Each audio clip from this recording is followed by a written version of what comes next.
Hello, everyone, and welcome to another live stream. This is going to be a podcast edition. So, if you're checking this out on the podcast, this is also a video in the member area of YouTube, youtube.com/fretprints. And so, today we're going to look at and listen to and play around with a tune called But Beautiful by Jimmy Van Heusen. And there were some kind of harmonic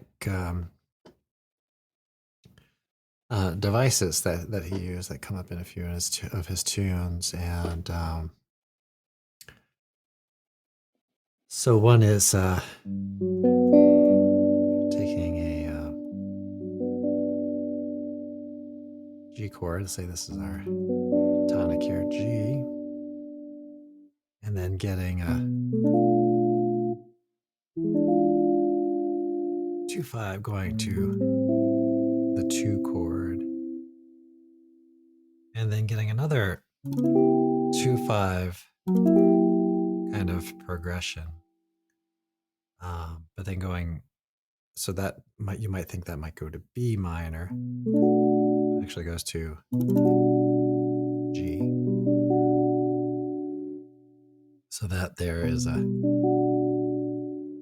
just playing a G over B just to illustrate that. So it's E minor 7, G minor 7 over B. So I'm just trying to kind of communicate the similarity there between B minor and G major 7. But ultimately, we end up going back to G. And then we do this 2/5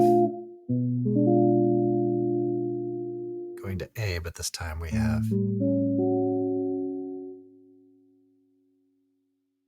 dominant 7th kind of chord. So that's about the first 8 bars. We're going to dive into it and talk about it, but I wanted to share with you that part because our theme this week is relating diminished chords to dominant 7 flat 9 chords. So there's a really close relationship there. So we're going to spend some time exploring the relationship between even minor 7 flat 5s, diminished 7s, and dominant 7 flat 9s. So there's a lot of relatedness between those. And sometimes you can substitute the diminished 7 chord for a 2/5 because they're so closely related. All right, so like I mentioned before, this is a live stream, so I'll be taking questions from members. So I welcome those, and of course, this will be, if you don't catch this live, this will be available for replay. So this also, so I mentioned some videos do have PDFs along with them. This one, I'm not going to do that because I'm going to make some notes on a lead sheet here. So if you're looking for this lead sheet, you can find it in the New Real Book 1 by Share Company. All right, so it's really important to understand the functionality of chord changes, and for one thing, just have the ability to play this in different keys. So this is a tune with lyrics. So so you might accompany a singer, and singers want to sing in their range. So so then you will likely need to transpose So, so let's write out the chords in the key of G that we'd expect to find. So say G, G major 7.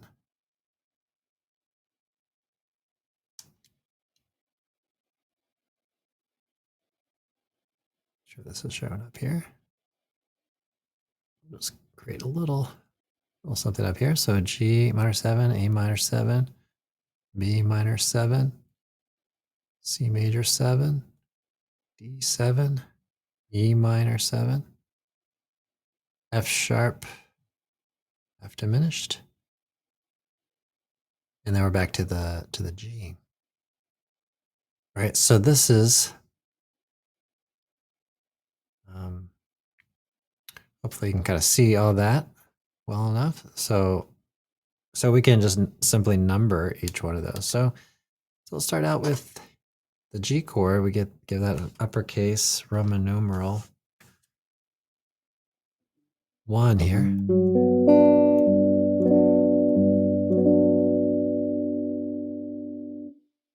Okay, and as I said before, so B is going to be the 3.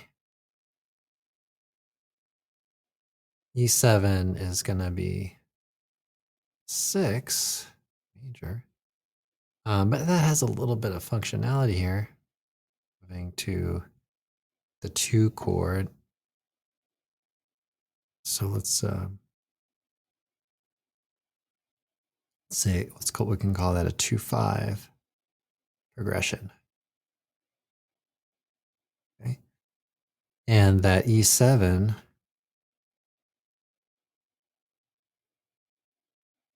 call that a 5 of 2. So that's a secondary dominant. So B minor 7 flat 5 to the E7 flat 9, going to the 2 chord as we talked about earlier.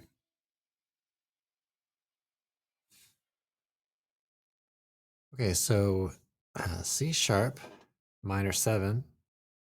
So that's not in our list here. Even the roots are not in there. Well, actually, the F sharp is, but C sharp is not. So we can call that a sharp 4 to the 7. Okay, and so that's how it lays out the key that we're in. But we can also think of this as a 2-5 in B minor.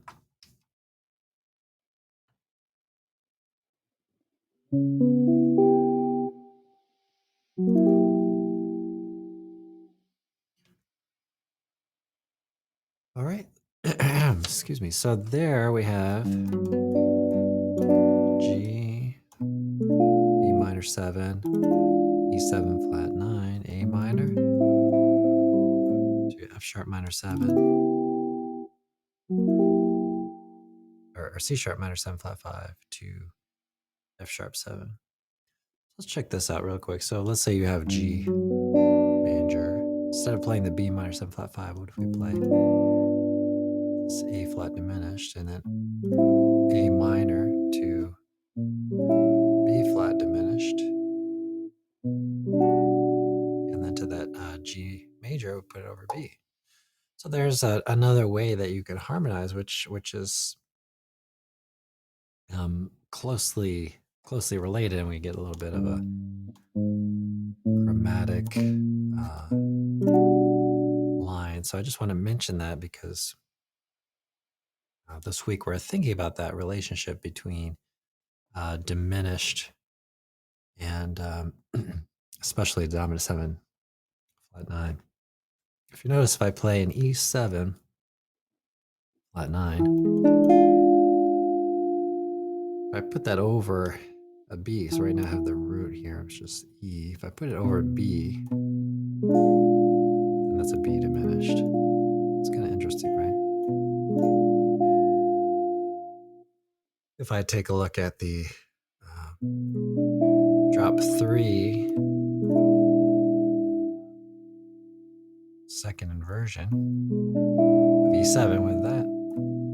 It's all kind of back to the E diminished or E dominant 7, flat 9 over B. So it's all, kind of closely related. All right, so let's move on here. So we have the 1. And then again, we have that 3, 6 progression. We talked about this earlier. And going to the 2, this time major. So that, again, is a 2, 2, 5 type progression.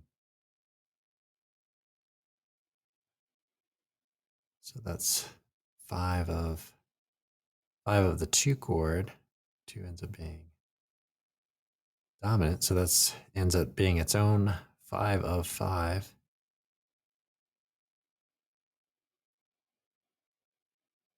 Put that in parentheses. All right, so this sheet music labels the B section here, and I'm just going to quickly go through that. So that's, well, actually, let me come back to that.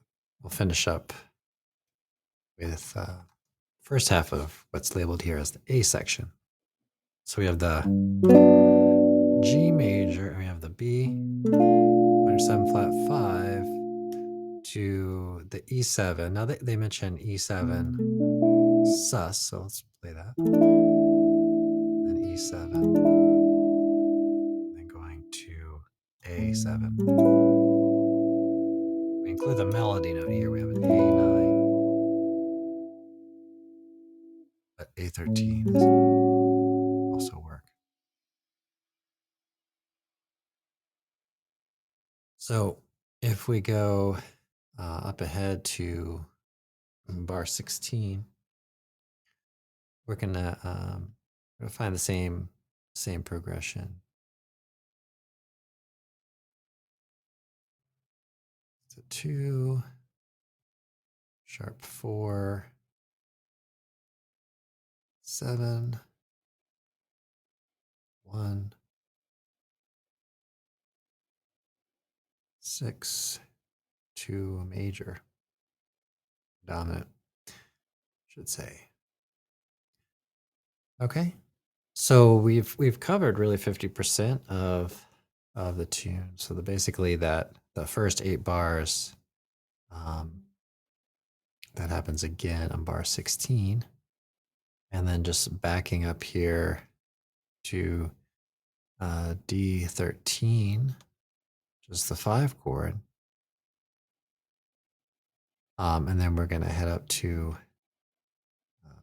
C diminished, so that's 4 diminished.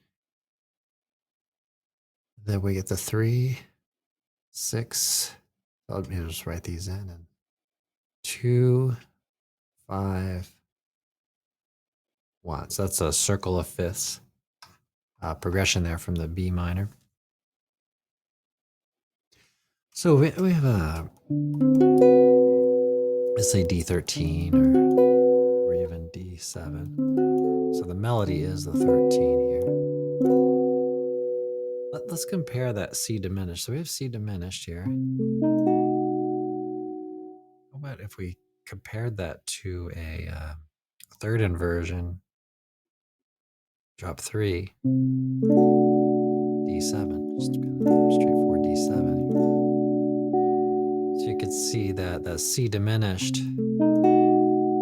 if you put a flat 9 on that D, replace the D with the E flat, then you get the C diminished. So you could see the relationship, even though we didn't specifically talk about D7 as a flat 9 originally, we can work at the conclusion that there's a relatedness there between C diminished and the D7 in third inversion. What we really kind of get here is just sort of a passing chord or passing bass line stepwise, there, so that we can move to to the B minor 7.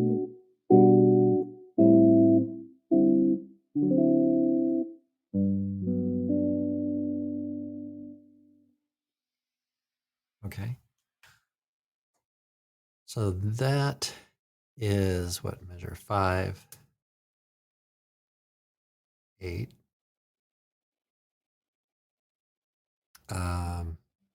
Strike that. That's measure 9, excuse me, 9, 10, 11, and 12. All right, so now we're coming up to measure 13. So we have the E minor. That's the 6th chord. And in parentheses on this lead sheet, we have a B7 just before it. So that's the 5 of the 6. Now we can have this sort of dual function here. So we can say, okay, we've landed on the 6th chord.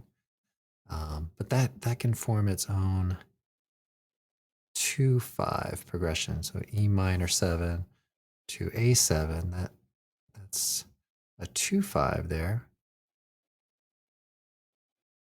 But we could also look at it from the perspective of the key that we're in. So call that a 2, the A7 a 2. All right, so just to set that up, we have B7 going to E minor, going to A7.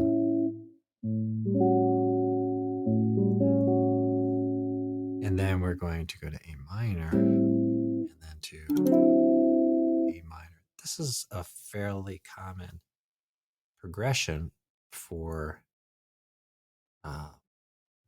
about the midway, or just leading up to midway through a 32 bar form. So minor 2 and then 5.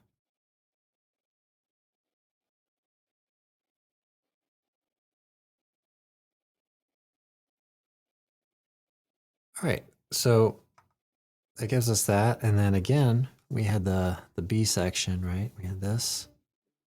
So this is just like the first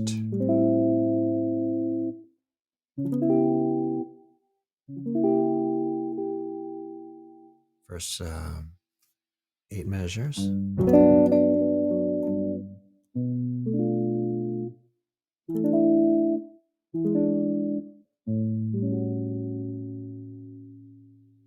Okay, so that's going to set up something a little bit different to end the tune here. So we have D7, and then they label this D7 over C. So you can see the sort of similarity there. So we talked about that D7 over C. That's basically a third inversion. D7 chord. So we say, okay, this is 5. And then we have this kind of sideways movement, stepwise movement over to the 3. We have 6, 2. All right, and then we get that kind of stepwise motion. You might even build in a G into there. And then we're going to have a 7, 3 to 6, and then flat 7. All right, so that F sharp minor 7, B7 to E minor 7, that forms a 2-5 in E minor, and we can call that B7 5 of the 6th relative minor. All right, so let's listen to how that sounds. So we have the D7. We have the D7 over C, B minor 7, the E minor 7 to the A minor 7. We said we might even create a little motion there,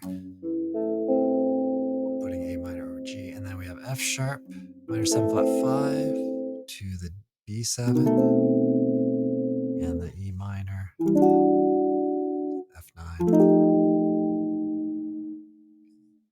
And then they label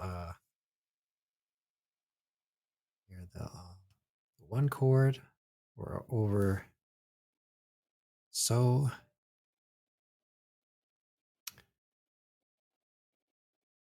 Okay, so we have a 1, 6, 2, 5, 1. And the E7 is functioning as a 5,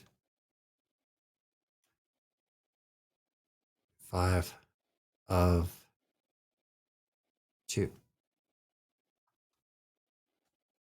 All right. So we get D major 7. Here's kind of a cool chord. Kind of pretty sound. But you might turn to that a little more of a 6 chord over the D. It's up to you. And then E7, the A minor 7, the D7, G6. So there's our tonic there.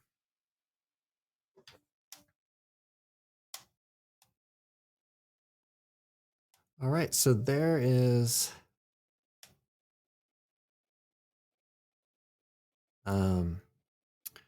a tune. So it's it has some challenges to it. I mean, it's fairly straightforward, but those minor.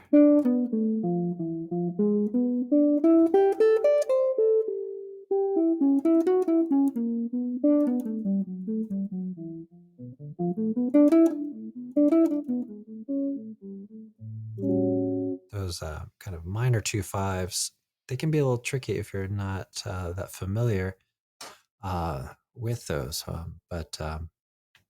But of course, our goal is to kind of get familiar with playing flat 5s on the minor 7 flat 5, half diminished type chords, and then E flat 7, playing flat 9s on dominant 7th chords, and then maybe playing diminished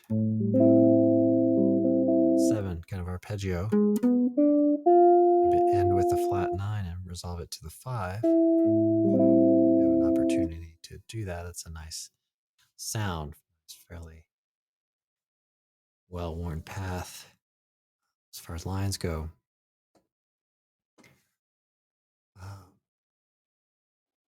So also just kind of noting some closely related keys. So if you're on A7, so we have the key of 1 sharp and they have A7. So you might think the key of 2 sharps there. So that's a closely related key there. Again, when we get to the E minor 7 and the A7, that's you could use key of your think in terms of the key of 2 sharps there as well.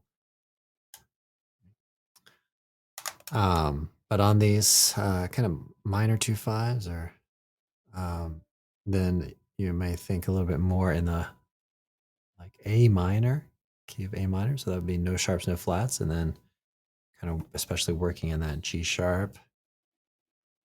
And then also key of B minor, even though it doesn't take that 2/5 to B minor specifically, but that does have that 2/5 in B minor.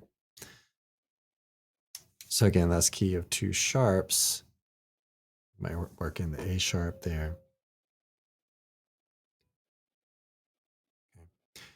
So if we just kind of survey those chords that are those key areas that I mentioned, those are the closest related keys. Key of no sharps, that would be A minor, and the key of 2 sharps being D major and B minor. So it primarily hits on those, and then also um, going to the sixth chord a little later on in the tune. All right, so thanks for checking out this uh, video, this podcast. Hope you enjoyed it.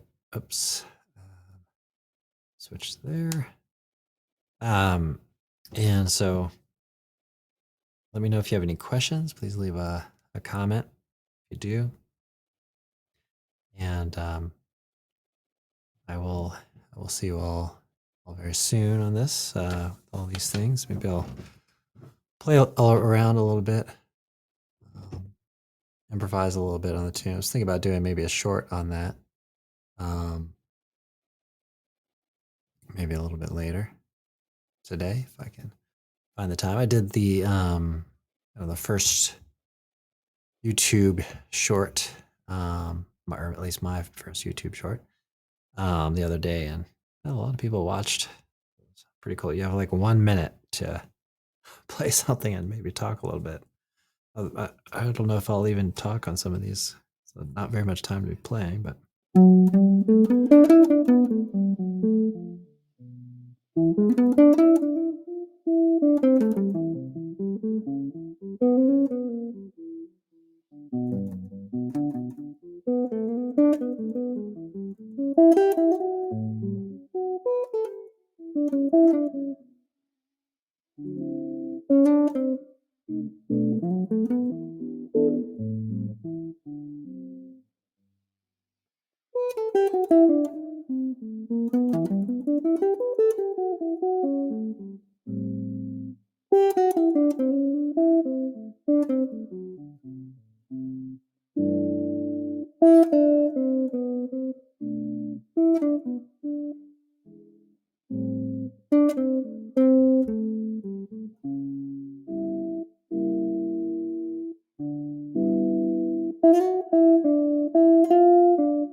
All right, everybody. Thanks again for checking this out. Thanks for those members supporting the channel and all the efforts that we're making here. And if you are checking this out on the YouTube or on the podcast, thanks for listening. And to learn more about me and what I'm doing, check me out on fretprints.com. All right, I'll see everybody in the next one.